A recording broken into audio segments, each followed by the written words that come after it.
வணக்கம். சர்க்குருவே சரணம். உங்கள் அன்பு நண்பன் தேனி பாலா, தேனியிலிருந்து பாலா ஆன்மீகத்திற்காக மற்றும் உண்மையை உறக்கச் சொல்வோம் என்பதில் சந்திப்பதில் மற்றற்ற மகிழ்ச்சி. செல்வியோடு சேர்ந்து நாங்கள் செய்யக்கூடிய இந்த விஷயங்கள், அன்னதானங்கள், இந்த அரும்பணிகள், நம்மளுடைய எல்லா ஆன்மீக பணிகளுக்கும் நீங்கள் செய்யும் அற்புதமான ஒத்துழைப்பிற்கு பாலாஸ் ஆன்மீகத்தின் சார்பாக நானும் செல்வியும் மனமார்ந்த நன்றியினை தெரிவித்துக் கொள்வோம். ஓகே, வாங்க. இன்னைக்கு பதிவு பார்த்தீங்கன்னா மிக அற்புதமான ஒரு பதிவு. அதாவது நீங்க பார்க்கணும், இந்த மாதிரி பதிவுகள் எல்லாம் நீங்க பார்த்து அது என்ன உண்மையிலே எப்படி அதனுடைய உண்மைத்தன்மை என்ன நடந்துட்டு இருக்கு அப்படிங்கிறத நீங்க எல்லாருமே தெரிஞ்சுக்கணுங்கிறதுனாலதான் இந்த பதிவை நான் பதிவு பண்ணிட்டு இருக்கேன். ஓகேங்களா? அதற்கு முன்னாடி உங்கள் அனைவருக்கும் இருகரம் கூப்பி வேண்டுவது, நமது இந்த பதிவை பார்க்கும்போது கருணை கூர்ந்து சப்ஸ்கிரைப் பண்ணுங்க, லைக் பண்ணி ஷேர் பண்ணுங்க. நீங்க லைக் ஷேர் பண்ணும்போது நம்மளுடைய வீடியோ மற்றவங்களுக்கு போய் சேரும். இதனால நம்ம ஐயனுடைய புகழ் மென்மேலும் பலரும். நாம் போடுற ஒவ்வொரு வீடியோவும் உங்களை வந்து அடையும் என்று சொல்லிவிட்டு வாங்க அற்புதமா உண்மையை உறக்கச் சொல்வோம்.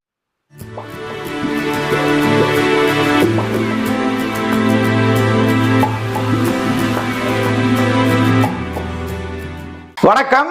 இன்னைக்கு பதிவு அப்படி ஒரு அற்புதமான உணர்ச்சி பூர்வமான, நான் என்ன சொல்றது, நான் அதை பதிவு பண்ணும்போது என் மனதில் ஏற்பட்ட ஒரு சந்தோஷமும் துள்ளலும் நீங்க சொல்லி மாளாது. அவங்க சொல்ல சொல்ல எனக்கு எங்க அப்ப நாங்க நினைச்ச அந்த புண்ணிய பூமியில, அந்த ஜீவ சமாதியில என் கண்களில் கண்ணீர் தான் வந்தது அப்படின்னா நீங்க நம்ப முடியாது. நிறைய பேருக்கு தெரியாது. நிறைய பேர் என்ன சொல்றீங்க, அப்படி அசால்ட்டா வந்து அசால்ட்டா போறீங்க. இல்ல, கணக்கன்பட்டி ஜீவ சமாதி சர்க்குரு ஞான வள்ளல் பழனிசாமி ஐயாவினுடைய மிகப்பெரிய, அது என்ன சொல்றது, அப்படி ஒரு இடம், பரபிரமத்தினுடைய மிகப்பெரிய இடம். கருணை கூர்ந்து நீங்கள் எல்லாம் நம்பி வரும்போது உங்களுக்கான பதிவுகள் நான் போடும்போது இந்த பதிவுகளை பார்த்துட்டு என்ன நடக்குது அப்படின்னு சொல்லிட்டு தயவு செஞ்சு கொஞ்சம் உத்து கவனிங்க, கூர்மையா கவனிச்சுட்டு அதுக்கப்புறம் அந்த இடத்துக்கு வாங்க. இன்னைக்கு பதிவு பார்த்தீங்கன்னா அவங்க பேரை சொல்ல மறந்துட்டாங்க. திருப்பூர்ல இருந்து என் அன்பு சகோதரி 2 குழந்தைகளோட வந்து பதிவை கொடுத்துருக்காங்க. முதல்ல அவங்க பதிவை பார்த்துட்டு வாங்க, நான் விளக்கமா சொல்றேன். நான் திருப்பூர்ல இருக்கிறேங்க. சர்க்குரு கோவிலுக்கு வந்தேன். இந்த மாதிரி நானும் நம்பிக்கை இல்லாம தான் வந்தேன். ஆனா தம்பிக்கு வீசிங் ப்ராப்ளம் இருந்தது. அவனுக்கு மாசமான 3000 4000 நான் ஆஸ்பத்திரி செலவுக்கு பாதி செலவு பண்ணியிருக்கிறேன். ஐயா கோவிலுக்கு போங்க போங்க நிறைய பேர் சொன்னாங்க, நானும் கேட்கல. அப்புறம் ஒரு நாள் போய் பார்ப்போமேன்னு போனேன். ஆனா தம்பிக்கு 1 மாசத்துலயே அது குணமாயிருச்சு. இப்ப அந்த பிரச்சனை இல்லை. மாசமா அவனுக்கு மிஷினே வாங்கி வச்சிருக்கிறேன். அந்த மிஷினு வந்து இப்ப ஐயா கோயிலுக்கு வந்ததுல இருந்து இல்லைங்க. அதே போல வீட்டுக்காருக்கு சம்பளம் கம்மி. அவரு சம்பளம் கம்மினால கடன் பிரச்சனை ஏற்பட்டது, குடி கொஞ்சம். அதனால அவருக்கு நல்ல வேலை கிடைச்சது ஐயா கோயிலுக்கு வந்த பிறகு. எனக்கு எத்தனையோ பிரச்சனைகளை தீர்த்து வச்சிருக்கிறாரு. என் பிள்ளைகளுக்கு நல்ல படிப்பு, நல்ல பிள்ளைங்க. எனக்கு நல்ல வேலை கிடைச்சிருக்குது. அவரோட எங்களுக்கு கடன், அத்தனை கடன் இருந்தது.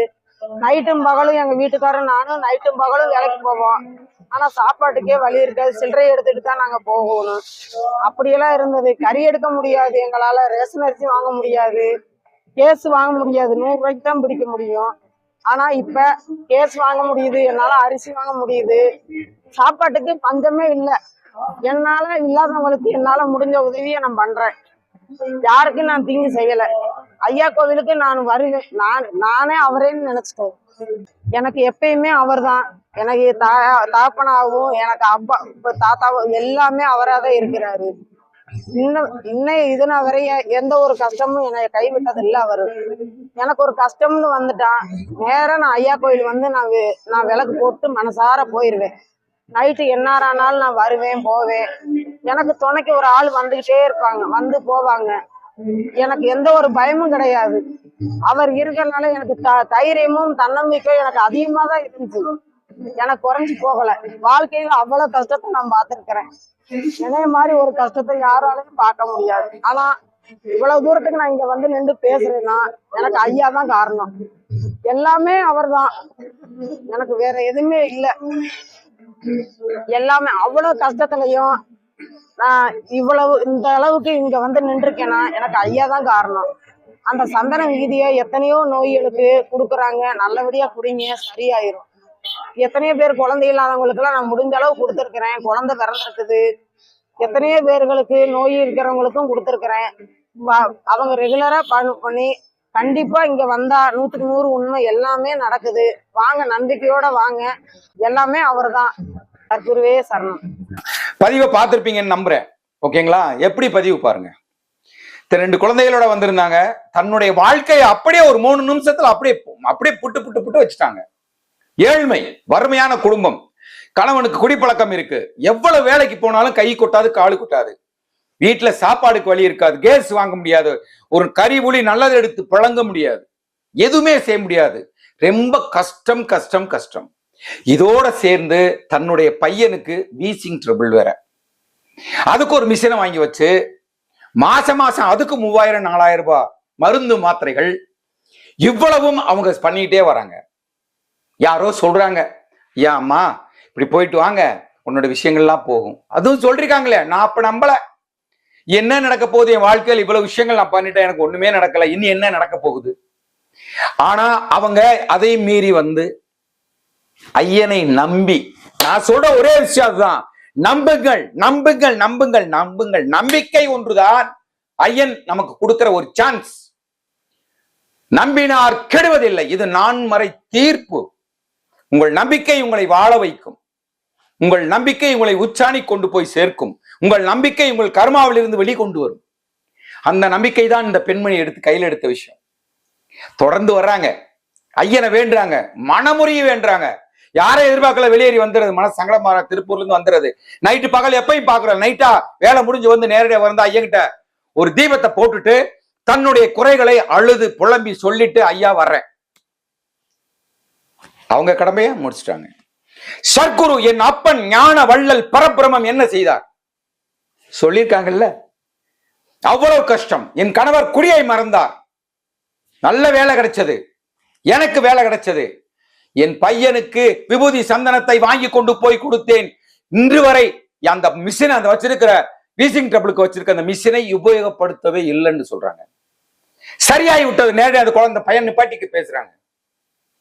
அது உங்கள் குடும்பத்தில் உங்களுக்கு ஏன் நடக்கக்கூடாது? இதுதான் என்னோட கொஸ்டின். ஒவ்வொரு தடவையும் நீங்க எவ்வளவு விஷயங்களை யோசிக்கிறீங்க, இதை கொஞ்சம் யோசனை பண்ணி பாருங்க. வாங்க, கணக்கன்பட்டி பழனி பக்கத்துல இருக்கே ஐயன், அங்க சர்க்குரு இவர் கத்திட்டு இருக்காரு, தேனி பாலா கத்திட்டே இருக்காரு. என்னதான் இந்த வீடியோ பாக்குறவங்க தயவு செஞ்சு வாங்க சாமி. நான் வேண்டுவதெல்லாம் என் மக்கள் எல்லோரும் நலமுடனும் வளமுடன் இருக்கணும். இன்னைக்கு அந்த பெண்மணி நான் நல்லா இருக்கேன், மற்றவங்களுக்கு உதவுறேன்னு சொல்றாங்க. அந்த விபூதி சந்தனத்தை போய் வாங்கி வச்சு தான் மட்டும் வச்சுக்காம குழந்தை இல்லாதவங்களுக்கு கொடுத்தேன், குழந்தை பிறந்துச்சுன்னு சொல்லி சாட்சியோட சொல்றாங்க. இதெல்லாம் பொய்யா? என் அப்பன் சர்க்குரு ஞான வள்ளலுடைய அருள் என்பது பொய்யா? இல்லவே இல்லை சாமி. கருணை கூர்ந்து உங்களுக்கு நான் சொல்வது அதுதான். உங்களுடைய எல்லா பிரச்சனைகளும் தீர வேண்டும், தீரும். அதற்கு ஒரே வழி கணக்கன்பட்டி ஜீவ சமாதி பழனி பக்கத்துல இருக்கு. வாங்க, அந்த ஜீவ சமாதியில் வந்து மோகன் தோட்டங்கிற இடத்துல வாங்க. அருமையா ஒவ்வொரு உங்களால எப்ப முடியுதோ வாங்க. பௌர்ணமி, அமாவாசை, புனர்பூசம் அப்படியெல்லாம் கிடையாது சார். வர்றாங்க, வரட்டும். உங்களுக்கு ஏதாவது பிரச்சனைகள் இருக்கா, தனியா வாங்க ஐயன் இடத்துல. 24 மணி நேரம் வரலாம். நைட்ல 9 மணிக்கு மேல மற்ற நேரம் மூடிடுவாங்க. ஆனால் நீங்க அமர்ந்து அந்த இடத்துல இருந்து கையில ப்ரூஃப் வச்சுக்குங்க, வச்சுக்கிட்டு உட்காருங்க, ஐயனை வேண்டுங்க, வணங்குங்க, அங்க படுங்க. இதுதான் உங்களுக்கு நான் சொல்லும் ஒரு அற்புதமான ஒரு விஷயம். இந்த அருமையான விஷயம் உங்களுக்கும் நிச்சயம் நடக்கும். கருணை கூர்ந்து சொல்றேன், ஜீவ சமாதிக்கு ஒரு முறை குடும்பத்தோடு வாங்க. இல்லை என்றால் நீங்களாவது உங்கள் பாதங்களை எடுத்து வைத்து அங்கு வாருங்கள். உங்கள் கஷ்டங்கள், துன்பங்கள், வேதனைகள், கர்மா அத்தனையும் அழிந்து நீங்கள் நலமுடனும் வளமுடனும் வாழ்வீர்கள் என்று கூறி மீண்டும் உண்மையை உறக்கச் சொல்வோம் என்பதில் சந்திக்கும் வரை உங்களிடமிருந்து விடைபெறுவது உங்கள் அன்பன் தேனி பாலா செல்வியுடன் கூடி வணக்கம். குருவே உன் துணையன்றி வேறு துணை எனக்கேது, வேறு துணை எனக்கேது.